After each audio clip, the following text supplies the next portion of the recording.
Madame la ministre, que se passe-t-il? Y aurait-il du gaz dans l'hydrogène vert? Alors qu'il est urgent de mettre fin à la dépendance aux combustibles fossiles russes et accélérer la transition écologique, cette formidable ambition de réduire les émissions de CO2 des aciéries n'a de sens que s'il repose sur la production d'hydrogène issu d'énergies renouvelables décarbonées à bas coût, qui permettrait de développer une filière industrielle prometteuse autour de l'éolien offshore et de l'électrolyse sur les ports verts de la Méditerranée, comme Fos-sur-Mer et sur le site de Port-la-Nouvelle. Alors que le site de Fos produit un acier qui compte parmi les meilleurs mondiaux, que penser dès lors de la déclaration récente d'ArcelorMittal Europe indiquant que ce groupe ne pourrait pas produire un acier économiquement compétitif fabriqué à base d'hydrogène vert et qui devrait importer soit de Chine, soit des États-Unis, un comble quand l'Union européenne vient d'autoriser l'État français à injecter 850 millions d'euros d'aide publique dans le groupe ArcelorMittal pour décarboner ses process.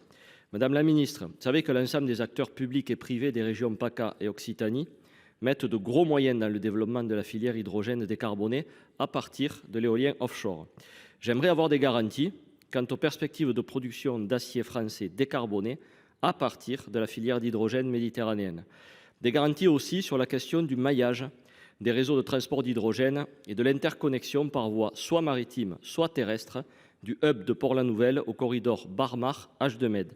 Enfin, pour sécuriser la stratégie européenne et garder un avantage concurrentiel, où en est-on du Fit for 55 concernant la mise en œuvre en 2030 d'une taxe carbone pour l'import dans l'Union européenne de marchandises venant de pays peu vertueux en émissions de gaz à effet de serre? Merci pour vos réponses. Bon, cela dit, l'intervention d'ArcelorMittal récemment nous inquiète quand même par rapport à tout cela. Et puis la question centrale va être le corridor européen qui va nous permettre d'apporter et de dégager surtout de l'énergie, de l'hydrogène vert que nous produisons sur les ports de la Méditerranée. Donc il faudrait qu'on avance sur le projet à la fois d'interconnexion et surtout que l'on accompagne les deux hubs dans la production d'électrolyseurs. Les 22 et 29 mars dernier, les salariés des magasins Auchan de mon département de la Loire étaient en grève, comme leurs collègues sur plus de 150 sites en France, pour dénoncer une nouvelle perte de leur pouvoir d'achat. Pour l'intersyndicale CFDT, CFTC, CGT et FO, le déclencheur a été l'annonce d'une revalorisation salariale de 1,3% au même moment où l'INSEE publiait son chiffre d'augmentation des prix à 2,4% sur une année.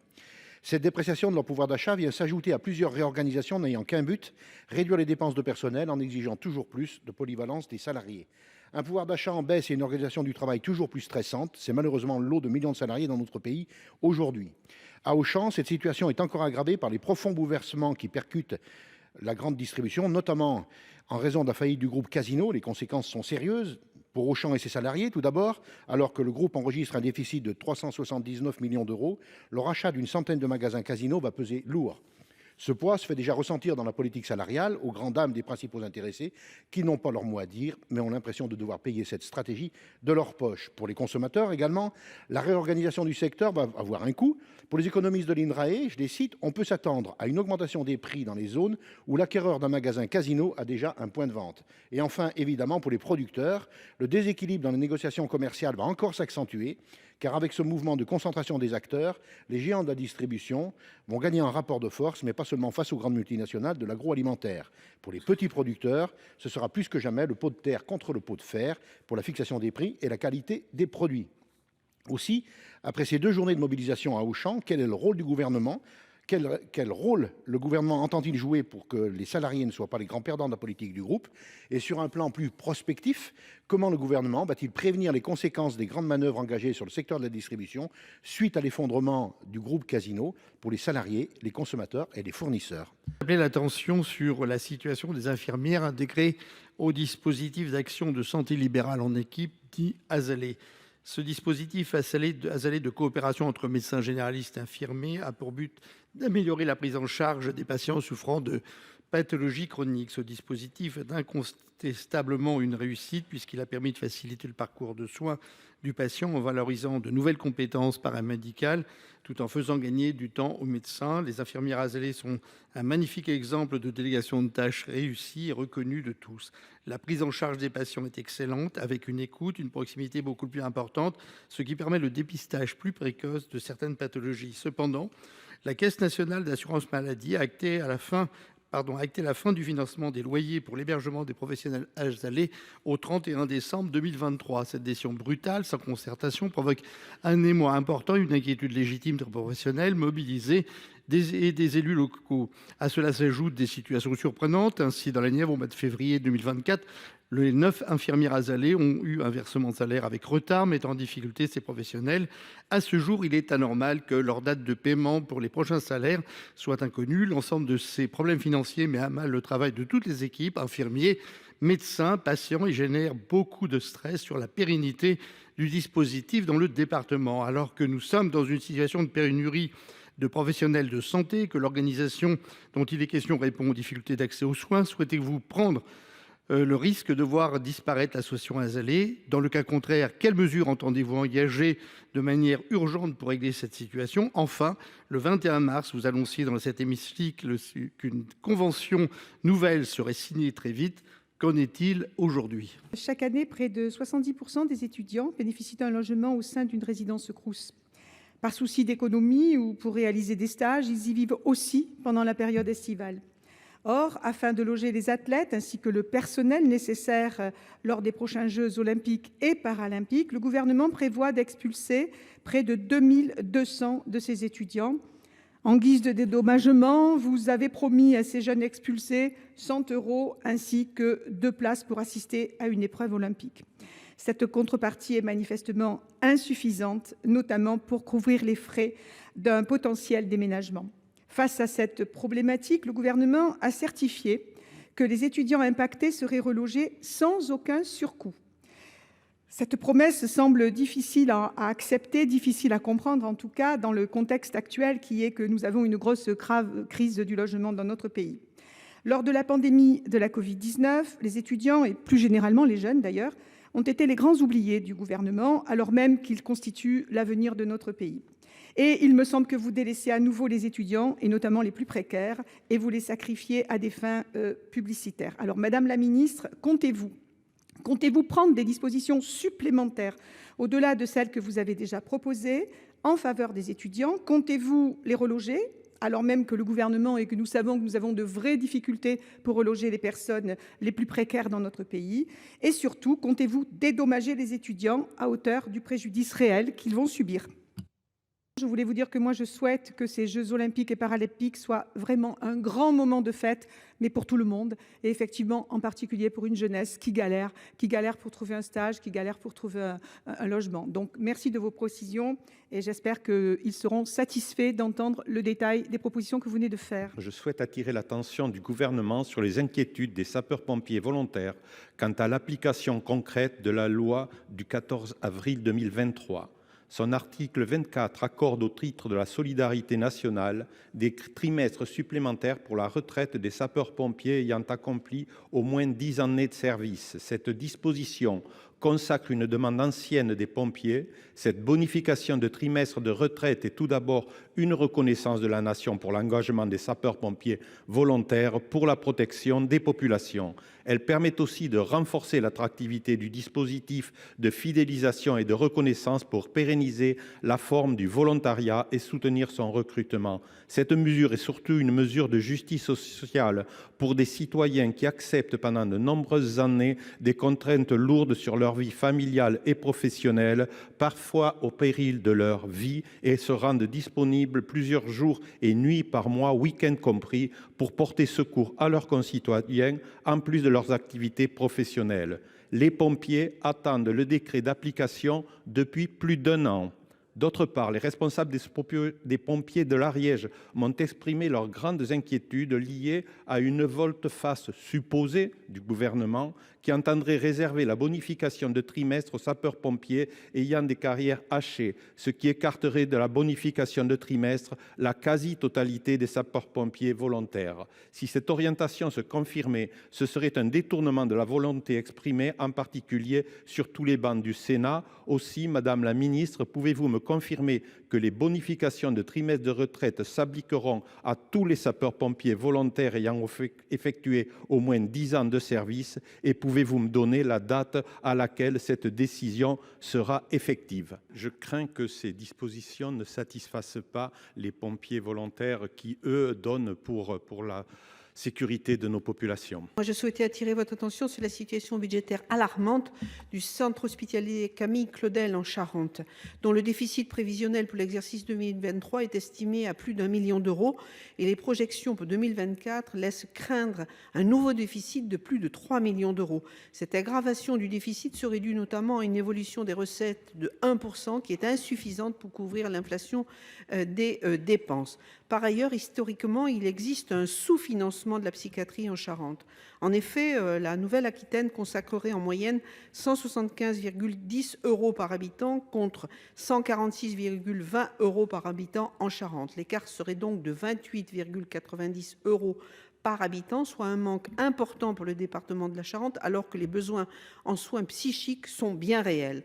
Au regard des prélèvements à effectuer sur le fonds de roulement pour équilibrer le fonctionnement de l'établissement, le centre hospitalier Camille Claudel n'est plus en mesure aujourd'hui de réaliser son programme d'investissement qui a pour but d'humaniser ses locaux et de les rendre conformes à la réglementation. Pour toutes ces raisons, les instances du centre hospitalier Camille Claudel demandent que la dotation annuelle de financement perçue soit mise au niveau à minima de la moyenne régionale et qu'une aide à l'investissement d'ampleur soit attribuée pour répondre à la mise aux normes imposée par l'État. Donc ma question est simple, devant l'urgence, quelle réponse le gouvernement entend donner aux attentes nécessaires et légitimes des instances du centre hospitalier Camille Claudel en Charente? Cet établissement charentais est aujourd'hui arrivé au bout des efforts à fournir, vous l'avez dit, et des économies à réaliser. Certains bâtiments et des équipements sont vétustes et nécessitent de manière urgente, pour éviter un drame, une mise aux normes. Le manque de personnel est également lui aussi criant. Donc j'espère que vos annonces seront à la hauteur des attentes des personnels et des malades. C'est majeur pour cet établissement. Au cours de la période du Covid-19, la population carcérale a diminué de façon substantielle. Désormais, les taux d'occupation s'élèvent à des niveaux jamais atteints, 123% au global, 200% dans certains établissements, ça vient d'être rappelé par ma collègue. 77 000 détenus sont à ce jour recensés selon le directeur national de l'administration pénitentiaire.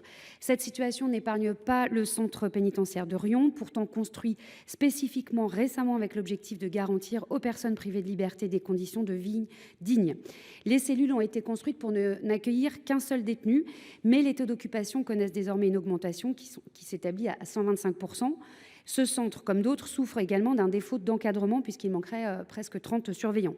Manque d'encadrement, surpopulation carcérale nourrissent des conflits, de la violence, tout en empêchant de mettre en place des programmes de réinsertion qui fonctionnent. La réduction de la surpopulation carcérale doit également passer par un travail de réinsertion qui permet d'éviter la récidive et donc le retour en prison. Il est donc essentiel d'améliorer cette réinsertion et notamment l'accès à l'enseignement supérieur. La circulaire de 2009 interdit toujours l'usage des clés USB, notamment, et qui sont des supports indispensables pour des travaux universitaires. La France a été plusieurs fois condamnée par la Cour européenne des droits de l'homme, notamment en juillet 2023. Au mois de mars 2024, le comité des ministres du Conseil de l'Europe a fait part de sa préoccupation, sa profonde préoccupation face à l'aggravation de la situation. Pour mettre un terme à la surpopulation carcérale, ce n'est pas nécessairement la construction de places, puisque plus on construit, plus il y a de détenus. Le comité des ministres invite la France à s'attaquer aux causes profondes, en évaluant de manière détaillée les impacts des dernières réformes pour examiner rapidement un mécanisme national contraignant de la régulation carcérale. Donc la surpopulation carcérale, pour y répondre, le ministère a décidé de lancer des projets d'infrastructure, alors même que, je viens de le dire, on démontre que plus la surpopulation carcérale croît à mesure que le nombre de places augmente. L'ouverture de nouvelles places, ce n'est pas la réponse à la surpopulation. Dans le même temps, il apparaît que le mécanisme de libération sous contrainte de plein droit est un échec de l'avis de l'ensemble des acteurs, de même que la réforme de réduction des peines, qui n'a pas eu d'effet positif sur la réduction des peines. La prison est devenue aussi la dernière réponse en bout de liste à toutes les défaillances complexes de la société. On y trouve beaucoup de personnes atteintes de troubles psychiatriques. Afin de mettre en conformité nos conditions de détention, qu'est-ce que vous envisagez pour actualiser la circulaire de 2009 et envisagez-vous un mécanisme national contraignant de régulation carcérale pour garantir des conditions de vie des détenus et de travail aux agents dignes pour la France? Ma question vise à avoir quelques éclaircissements et explications sur une éventuelle, une possible instruction interministérielle qui daterait du 19 août 2022 et qui concerne la stratégie de développement des compétences psychosociales chez les enfants et les jeunes. Or, à partir de cette circulaire interministérielle, les associations qui sont en charge de l'éducation à la vie affective et sexuelle se sont vues répondre par un certain nombre d'ARS que l'application de cette circulaire interministérielle allait conduire des ARS à réduire ou supprimer des financements dévolus à l'éducation à la vie affective et sexuelle. Pour ma part, je ne vois pas tellement le rapport entre cette circulaire interministérielle, mais pour autant, ces informations que je vous donne sont réelles. Donc, je voudrais que vous nous confirmiez qu'en aucun cas, il n'y aura de réduction des financements des associations chargées de la vie affective et d'éducation à la vie affective et sexuelle, et que cette circulaire n'a rien à voir et que c'est une erreur des ARS, et que le ministre va bien rapidement préciser aux ARS que les subventions et les financements des associations chargées d'éducation à la vie affective et sexuelle seront maintenus de façon à ce qu'elles puissent assumer leur mission. En fait, je comprends mieux.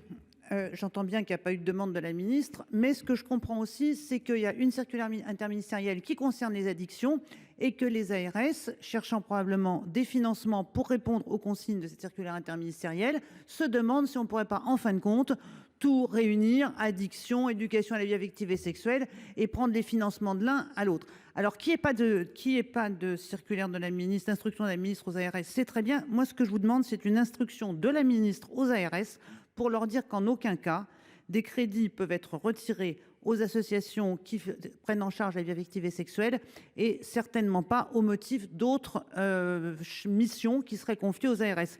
Et ça, vous ne m'avez pas répondu que nous aurions bien cette instruction de la ministre aux ARS. La filière des plantes à parfums aromatiques et médicinales, PEPAM, est confrontée à un nouveau défi. Les exploitants de la filière constatent une hausse de la concentration des alcaloïdes pyrrosiniques dans la préparation pour les cosmétiques, l'aromathérapie, les compléments alimentaires, la pharmacie issue de la production comme la lavande, la mélisse, le thym, la menthe poivrée et bien d'autres. Ces niveaux de contamination en hausse sont en lien avec la suppression des solutions de traitement chimique de désherbage. Les conséquences sanitaires et économiques sont énormes, avec des surcoûts liés à l'élimination des mauvaises herbes qui impactent à hauteur de 20 à 30% les lots qui sont refusés. Or, les alternatives de désherbage chimique dont nous disposons actuellement ne sont pas viables économiquement, surtout pour les petites structures, et entraînent une très forte hausse des prix. Les producteurs réclament un investissement massif dans la recherche de moyens de lutte efficaces contre les mauvaises herbes, pour lutter efficacement contre les alcaloïdes. Or, la complexité et l'urgence des programmes de recherche nécessitent des moyens financiers importants. Il faut agir vite. Selon les producteurs, une vingtaine de plantes phares des PEPAM pourraient ne plus être cultivées en France. Encore plus grave, le maraîchage est également concerné.